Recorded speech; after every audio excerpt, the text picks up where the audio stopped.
7장이 60절까지 있기 때문에 오늘 다 읽지는 못하였는데, 이 기억하실지 모르겠지만 스데반에게 죄목이 4가지가 있었습니다. 다 모독죄였는데 누구를 모독했느냐? 첫 번째 하나님, 그 다음에 모세, 그 다음에 율법, 그 다음에 성전. 이 4가지를 이 스데반이 모독했다고, 뭐라고 성경에 기록됐냐면 거짓 증언을 세우고 거짓말을 해서 지금 재판 앞에 회부를 한 거예요. 그러니까 실제로 스데반이 이 죄를 지은 겁니까? 안 지은 겁니까? 안 지은 거예요. 그리고 스데반이 이제 설교를 하는데, 이 설교가 아주 인상적인 이유가 여러 가지가 있습니다. 한 가지는 성경에 기록된 설교 중에 아마 제일 긴 설교일 거라고 생각합니다. 또 하나는 지난주에 여러분 기억하실지 모르겠지만 스데반을 세울 때 설교 담당으로 세운 게 아니에요. 설교 담당으로 세운 것도 아니고 전도 담당으로 세운 것도 아니고 기도 담당으로 세운 것도 아니에요. 뭘 맡기로 세우려면, 오늘로 따지면은 여러분 예배 끝나고 가서 친교실에서 식사하시잖아요. 그 식사 배급하고 준비하고 또 굶주린 자들, 가난한 자들 섬기는 그 일을 위해서 담당자로 세운 거예요.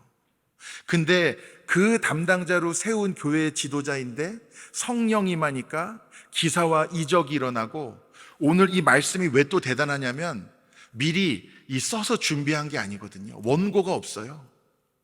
그냥 그 자리에서 즉석으로 자신의 마음속에 있는 자신의 모든 성경 지식과 신앙의 고백이 아주 자연스럽게 흘러나오는 거예요. 물론 이 당시의 성경은 구약 성경밖에 없었습니다. 근데 그 내용을 이 스데반이 너무나 잘 전합니다. 아브라함으로부터 시작돼서 아브라함의 아들 이삭, 또 야곱의 12아들, 그리고 또 요셉, 그리고 후에 다윗, 그리고 모세, 그리고 다윗, 그리고 솔로몬에 이르기까지 어떻게 하나님의 살아있는 말씀인 그 십계명, 그것이 모세를 통해서 하나님의 백성들에게 주어졌는지, 그리고 어떻게 다윗을 왕으로 세우고 또 그 아들 솔로몬을 통해서 하나님의 거룩한 성전이 세워졌는지, 그 모든 말씀의 내용을 나열하는데, 그 말씀의 내용을 보면은 사실 이 스데반을 향한 4가지 제목이 다 사실이 아닌 것이 너무나 분명하게 드러납니다. 첫 번째, 누구를 모독했다고 그랬죠? 하나님, 그 다음에 모세, 그 다음에 율법, 그 다음에 성전. 자, 이 모세를 하나님이 택하셨는데 이스라엘 백성들은 계속적으로 모세를 배척했습니다. 젊을 때 자신의 동족을 괴롭히는 거 보고 애굽 사람을 살인했습니다. 물론 잘한 건 아니죠. 그런데 그걸 보고 이스라엘 백성들이 배척하니까, 동족이 배척하니까 어떻게 했어요? 도망가가지고 40년 동안 숨어 살았잖아요. 또 하나님의 부르심을 받고 이스라엘 백성들을 출애굽을 시키기 위해서 왔을 때도 사람들은 그를 반갑게 맞지 않았습니다. 또 간신히 하나님의 인도하심으로 홍해를 건너고 광야를 지나갈 때도 번번이 이 모세를 배척하는 것이 이스라엘 사람들의 모습이었어요. 물 마실 거 없다고 배척하고, 배고프다고 배척하고, 또 하나님의 말씀 십계명을 받기 위해서 잠깐 자리를 비웠는데 눈에 안 보인다고 뭐 했습니까? 또 우상을 만들어서 우상을 섬김으로 끊임없이 하나님을 배척하고 모세를 배척했던 것이 이 지금 종교 지도자들과 유대인들이 자랑스러워하는 그 본인들의 조상들의 모습이었던 것이죠. 그리고 율법은 어떻습니까? 율법은 살아있는 하나님의 말씀으로 하나님이 주신 십계명을 토대로 만든 것인데, 본디 이 율법의 목적은 하나님과 사람의 관계를 더 돈독하게 하기 위해서 하나님이 주신 거잖아요. 그러나 오히려 율법 자체가 우상이 되고 그 율법을 통해서 사람들을 통제하는데 그것을 사용했던 것이 이 제사장들과 종교 지도자들의 모습이었잖아요. 그뿐만 아니라 성전은 정말 화려하게 지었지만 이 당시의 성전도요, 솔로몬이 지었던 성전 못지않게 화려한 성전이었는데, 문제는 성전은 화려한데 하나님을 그 성전에 가둬놓고 제한했던 거예요. 오직 이 성전 안에서만 하나님을 만날 수 있다고. 그렇기 때문에 이 성전을 주관하고 통제하는 내 말에 따르지 않으면 하나님을 만날 수도 없고 예배할 수도 없다고 얘기하던 것이 당시의 대제사장, 제사장들과 종교 지도자들이었다는 겁니다. 자, 그러면은 스데반에게 주었던 거짓 제목, 하나님을 모독하고 모세를 모독하고 율법을 모독하고 성전을 모독하고, 이 모독한 것이 스데반이 지은 죄입니까? 아니면 지금 스데반을 재판하는 사람들이 지은 죄입니까? 우리가 생각해 봐야 될 문제인 거죠. 그런데도 스데반은 사실은 자신을 변론한 게 아니에요. 제가 지난주에 그런 말씀 드렸잖아요. 스데반이 그 죄목에 대해서 변론한 것 같지만 자신을 변론한 게 아니에요. 지금 나머지 사람들은 하나님을 대변해서 스데반을 재판하는 거 있는 것 같지만 자신들이 의롭기 위해서 스데반을 재판하는 것이고, 스데반은 마치 자신을 변론하는 것 같지만 사실은 자신을 변론하는 것이 아니라 하나님의 진리를 증거하고 있는 것입니다. 우리가 그것을 어디서 알게 되느냐?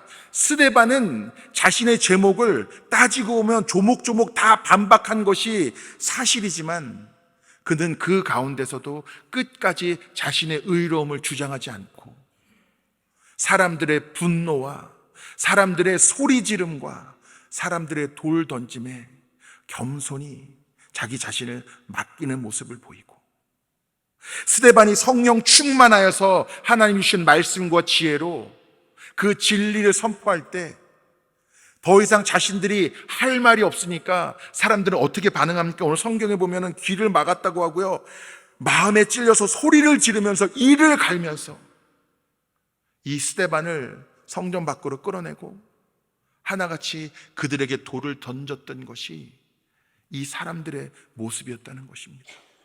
이 모습이 하나님을 대변하는 모습입니까? 아니에요.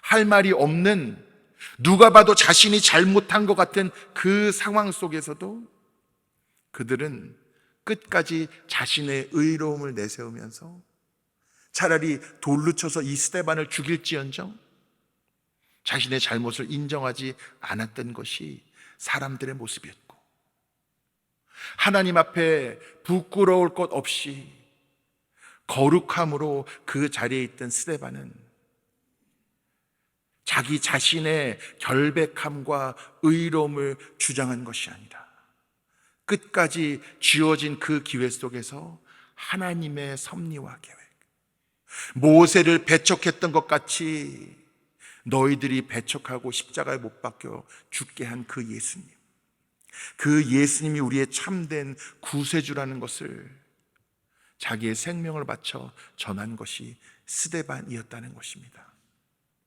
이 말씀을 보면서 아름다운 성전을 상상해 보니까 그런 생각도 들었어요. 성전을 너무 아름답게 짓고 비싸게 짓고 크게 짓고 화려하게 짓는 거에 대해서 요즘 사실 비판하는 목소리들도 많이 있습니다.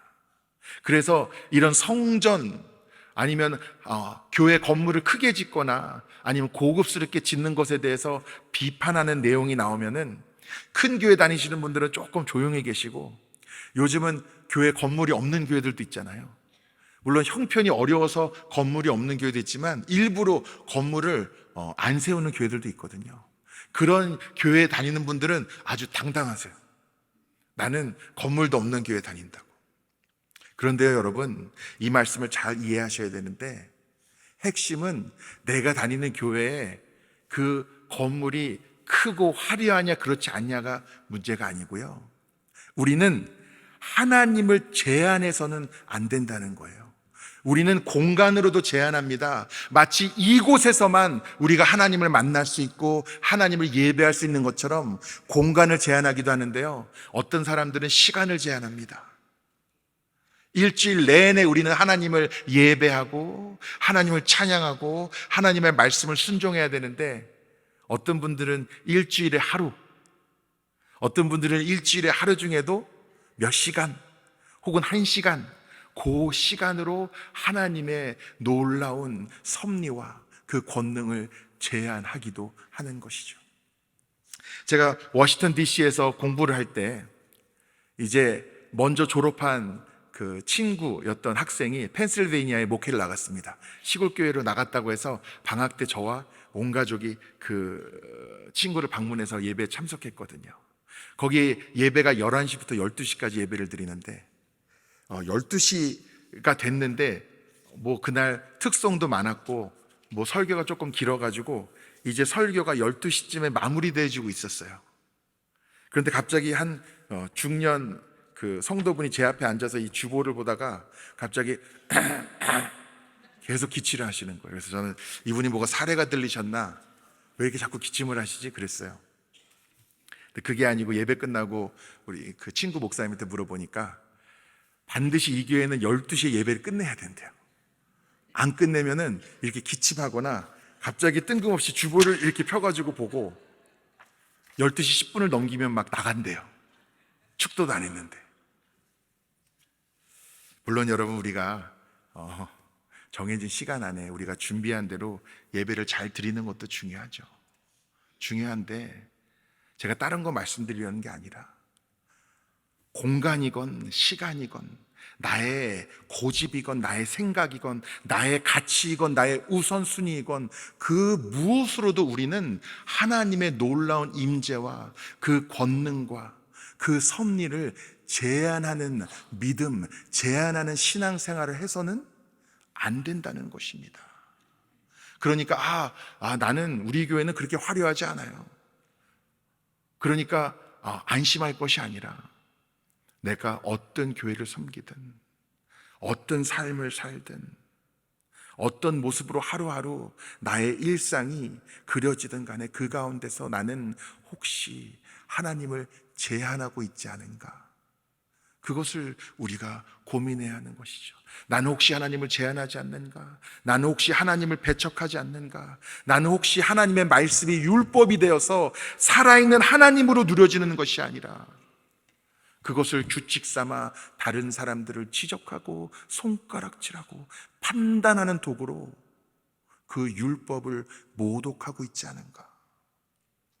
우리도 되돌아봐야 한다는 것입니다. 그런데 스데반은 본인이 의도했든 의도하지 않았든 간에 성령의 충만함으로 자신에게 주어졌던 거짓 제목을 조목조목 다 반박했지만, 그러나 그는 그 가운데서도 끝까지 자신의 의로움을 주장하지 않고 사람들의 분노 앞에 자기 자신을 맡겼다는 것. 그것이 오늘 저와 여러분이 묵상해야 될 참된 신앙의 모습이 아닌가 생각해 봅니다. 이러한 이 스데반의 명설교를 들으면서 사람들은 마음이 굉장히 불편했습니다. 아시겠지만 스데반은 헬라파였습니다. 그렇기 때문에 이 51절에 보면은 목이 곧고 마음과 귀에 할례를 받지 못한 사람들아, 이렇게 말합니다. 너희도 너희 조상과 같이 항상 성령을 거스르는도다.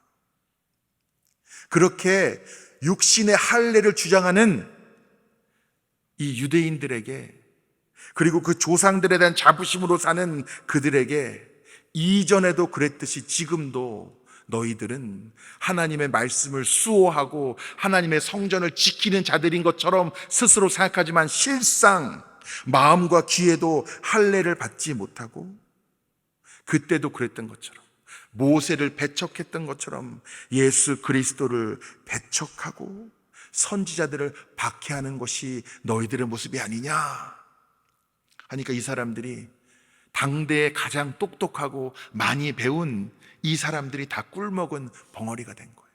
할 말이 없습니다. 그래서 저희가 함께 읽은 이 54절부터 그들의 반응이 나오는데, 그들이 이 말을 듣고 마음에 찔려 그를 향하여 이를 갈거늘. 보통 지금 이 사람들이 화가 난 게 아니에요. 이를 갈았대잖아요. 할 말은 없지만 화가 너무 나는 거예요. 자존심이 너무 상하고 내 면이 안 쓰는 거예요. 내가 이래봬도 유대인이고 내 집안의 족보가 대단한 사람이고 내가 사람들에게 존경받을 만한 그런 신앙을 갖고 있는 사람인데 이렇게 나를 모독하다니 지금 너무 화가 나는 겁니다.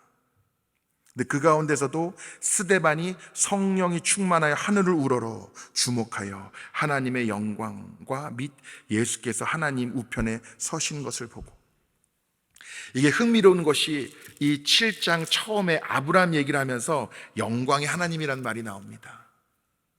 근데 이 55절에는 하나님의 영광이란 말이 나와요. 저는 그래서 이렇게 의미를 부여했습니다. 영광의 하나님을 바라보다 보니까 하나님의 영광이 스데반에게 임하였구나. 지금 나를 거짓 제목으로 핍박하는 이 수많은 사람들에게 주눅들지 않고 영광의 하나님을 바라보다 보니까 하나님의 영광을 보는 눈이 띄었구나. 지금 아직 스데반은 끌려나가지도 않았고 돌도 맞지 않았어요. 근데 이미 그의 눈이, 그의 영안이 뜨여서 예수께서 하나님 우편에 서신 것을 지금 스데반은 바라보고 있습니다. 그리고 사람들은 할 말은 없지만 큰 소리를 지르면서 귀를 막고 이제는 달려들어서 스데반을 끌어내거든요. 제가 상상해봤습니다. 여러분이 갑자기 다 소리를 지르면서 달려와서 저를 끌어내면 얼마나 무서울까? 누구라도 여러분 무섭지 않겠어요? 제가 말씀을 준비하면서 때로는 그런 기도를 합니다. 주님, 제가 칭찬받고 은혜 받았다는 설교가 아니라 때로는 사람들의 마음을 불편하게 하고 부대낌이 있게 하나님의 말씀이 정말 그 깊은 곳을 찌르는 그 말씀도 전할 수 있도록 사용해 주십시오. 항상 하나님의 말씀을 전하고 진리를 전하면 사람들의 반응이 호의적일 수 없습니다. 그런데 사람들은 귀를 막고 소리를 지르면서 이제는 대단히 지식이 많고 교양이 있고 족보가 대단한 그런 사람들인 척하다가 할 말이 없으니까 본 모습이 드러나는데 귀를 막고 그냥 소리 지르는 거예요. 여러분, 원래 우리 대화를 하다가도 할 말 없으면 어떡합니까? 그냥 소리 지르잖아요. 할 말 없으면 소리 지르고 그냥 한 마음이 되어서 스데반을 끌고 나와서 그를 돌로 쳐 죽입니다. 근데 그 가운데서도 스데반은 뭐라고 기도합니까? 이 죄를 그들에게 돌리지 마옵소서. 여러분, 누가 생각나세요? 예수님. 여러분, 실상 교회는요, 피로 세워졌습니다. 오늘 말씀에서 사울이 나오죠.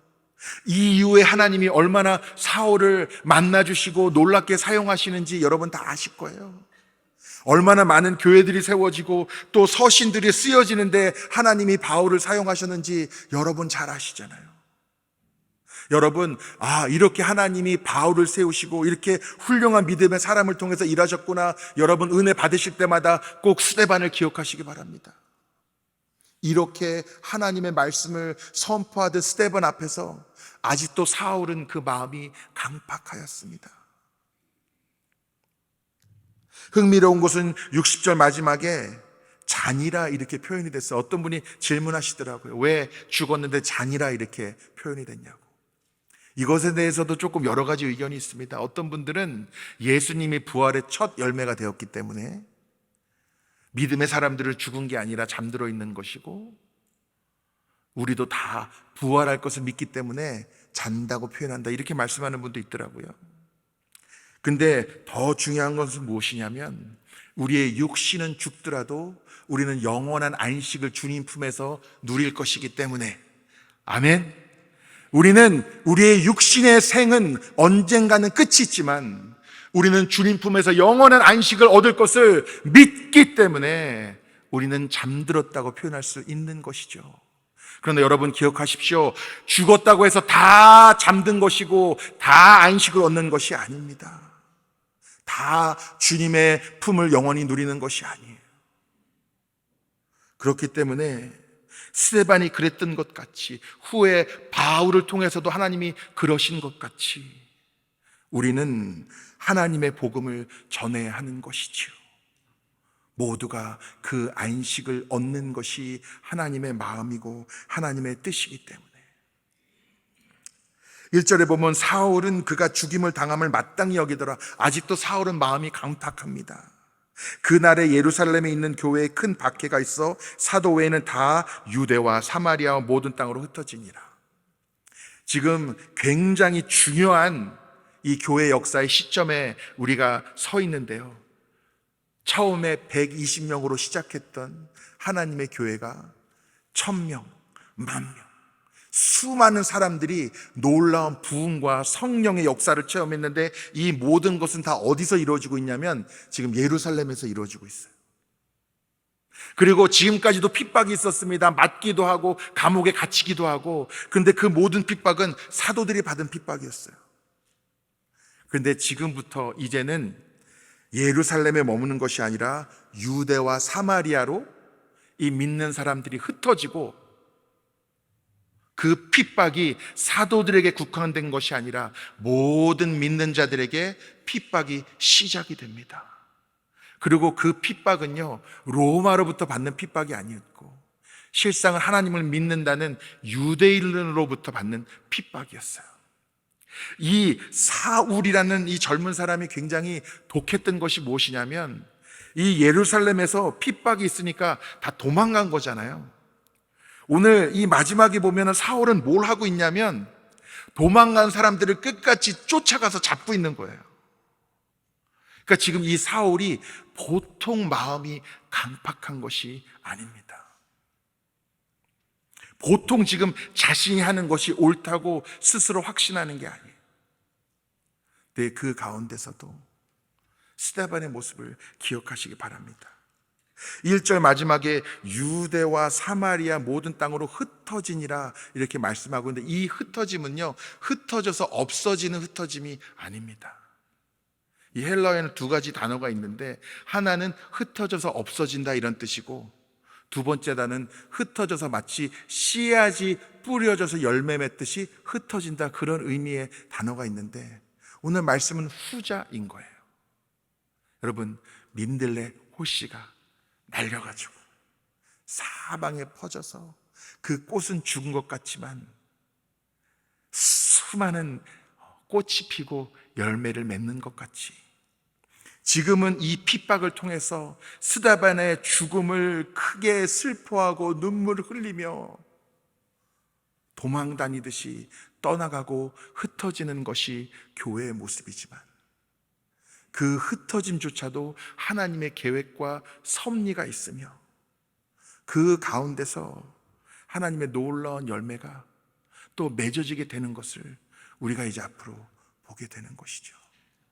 오늘 말씀에서 여러분이 꼭 기억해야 될 것은 무엇이냐면, 교회는 피로 세워졌다는 거예요. 누구의 피로 세워졌습니까? 예수님의 피. 여러분 수준이 높으시네요. 스데반이라고 하실 줄 알았는데, 스데반과 같은 수많은, 이 스데반이요, 여러분 이 사도행전에서 첫 순교자로 기록이 되잖아요. 그가 피를 흘린 것은 예수님이 우리를 위해서 흘리신 그 보혈을 따라 그 발걸음을 걸어 나간 것이죠. 예수님이 흘리신 피로 교회가 세워졌고, 수많은 믿음의 선진들이 스데반과 같이 자신의 의로움을 주장하지 않고 강팍함 가운데서 복음을 거부하는 정도가 아니라 자신을 핍박하고 죽이려는 그 사람들까지도 끝까지 품고 눈물로 그들을 위해서 기도함으로 그 핏방울들이 떨어져서 기도가, 그리고 교회가 세워졌던 것이지요. 여러분, 우리 교회도 마찬가지입니다. 스데반이 없었으면 오늘 우리 교회가 있습니까? 그 피 흘림 가운데 시작됐던 수많은 순교, 그리고 수많은 헌신과 희생, 그 눈물방울과 핏방울을 통해, 수많은 흩어짐을 통해 우리 교회도 세워지고 저와 여러분도 이 자리에 있는 거 아니겠습니까? 여러분, 하나님의 교회를 어떻게 세웁니까? 자기 부인으로 세우는 겁니다. 자기 희생으로 세우는 겁니다. 여러분, 순교는요, 그러나 죽음이 아닙니다. 순교는 생명입니다.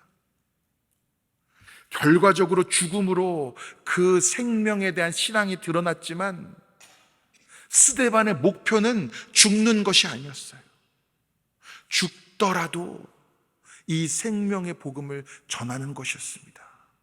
그러므로 순교에 대한 말씀을 듣고 오늘 여러분 나가셔가지고 누구한테 시비 걸어가지고 싸우다가 나도 오늘 죽어야겠다 이렇게 하는 게 아니잖아요.